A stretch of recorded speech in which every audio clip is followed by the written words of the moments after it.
So to start off our orchard tour, we'll start with the first harvest of the year. It's our Loquats. They're coming up. Once they get ready, they'll be a lot more orange. None of these are quite ready yet. They're really sweet. Another name for these is Japanese plum. You probably hear our chickens asking for some treats. We'll have another video on them later on.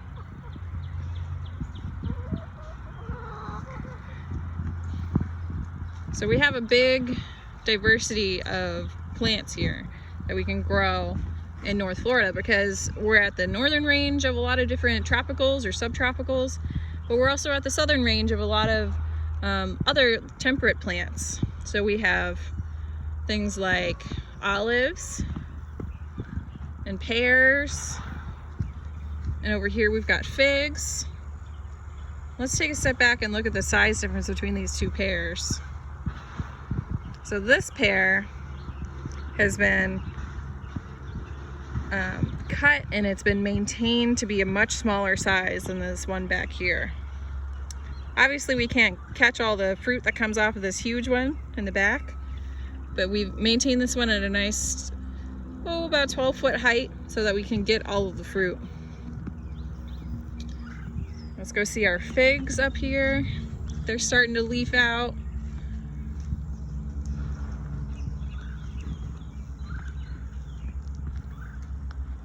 And I think we have some baby figs here. Yep, we do. And so this part of the orchard is shaded by this big, beautiful live oak tree. And it provides shade over to the chicken coop here. But also these figs can grow in this shaded area, which is not true for a lot of fruit trees. We also have this big pecan tree, which we get, a good amount of pecans off of it. We mostly let those go to the squirrels though. And then we have really great, interesting natives, like these pawpaws. These form these crazy little flowers. They're all upside down. And they'll starting to leaf out a little bit. But these fruit they're kind of like a custardy banana flavor, but they're in the custard apple family. We've got 2 of these for cross-pollination. Another fig here. This is another tree that usually you see a lot bigger, but in fact we cut it down and we keep it nice and small so that we can harvest them. Our general rule, and Trevor Hilton, our FAMU extension agent, he's the one who does most of the pruning on these. He's our fruit tree expert. He's a bit taller, so he says anything he can reach is good to go. So that pretty much means that we don't have to get on a ladder to harvest any of our fruit, which is great. These, you'll see here, they're starting to ripen. Probably end of April is when they'll be nice and ripe and pink or reddish. It's a red mulberry. It's a native as well. See our rows down here. Our trees are about 15 feet apart. This is a pomegranate. Haven't had a great harvest off of these yet, but they're really beautiful trees and a lot of people use them just in ornamental landscapes as well. Got a bloom open. They're just beautiful. These are pineapple guava here and here. Another plant that a lot of people use for ornamental purposes, but you can eat the fruit on it. Here's our Dunston Chestnut, and the chestnuts went through a blight quite a long time ago, so most American chestnuts can't really handle it. This guy is a cross with a Chinese chestnut.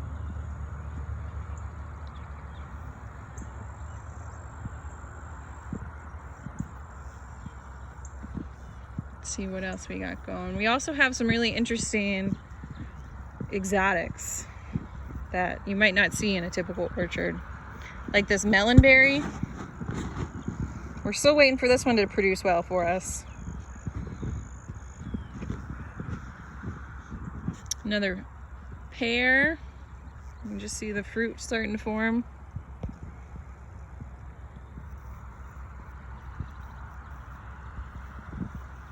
A plum.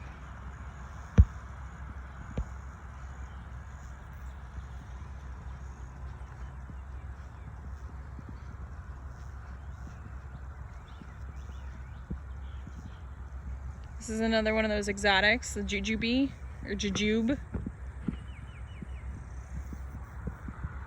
And then these two little ones, this one right here, this one over here, are fresh transplants from this year. They're both plums, and they're cross-pollinators.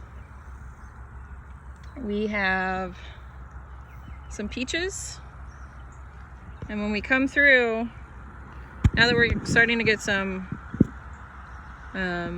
fruit forming, we'll come through and we'll go about a fist length apart.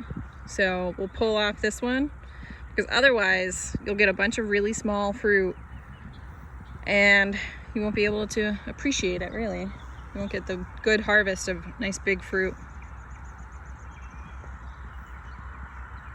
Some mayhaw.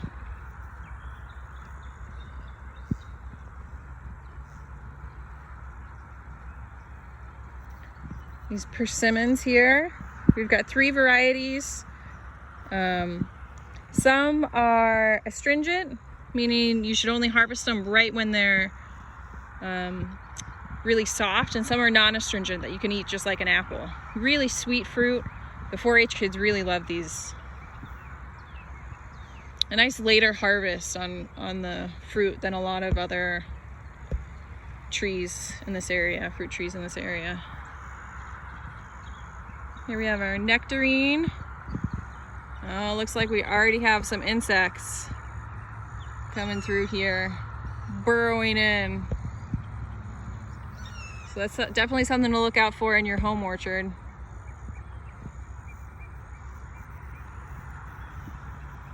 And this other nectarine still hasn't even leafed out or flowered yet. And this is a lot of the times because different fruit trees, different varieties require different chill hours. And that's hours below 45.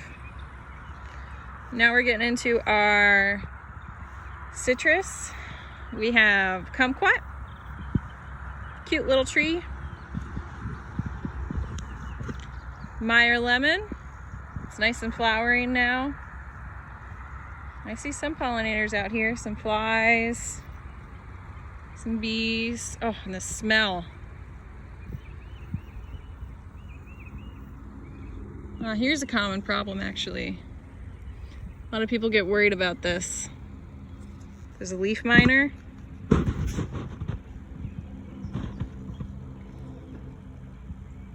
And it can cut down on your fruit production, but if you just have it in your home orchard, it's nothing really to worry about.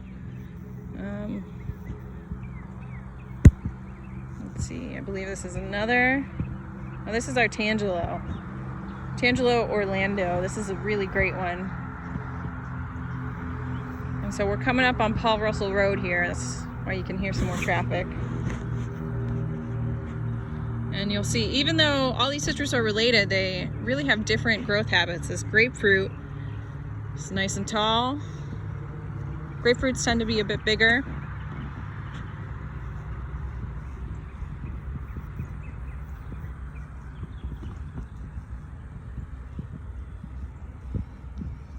And this is a orange page or citrus page. It's not technically an orange, but it's a hybrid like many citrus are. A grapefruit. You know, we have a lot of kids come through here and take the citrus, which is great. We love to provide a healthy snack for the kids, but we notice that the grapefruit is the last one to go. Because kids don't really like grapefruit, it turns out. And we have this one here, tangerine or pumpkin tangerine, which You know, after a few years, we probably realized that we planted a little bit too into the shade. You can see how much taller it is than some of our other citrus. But it still produces really, really tasty fruit. Our Satsuma.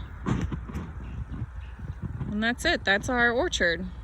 These are all different things that you can grow up here in 8B, Zone 8B in North Florida.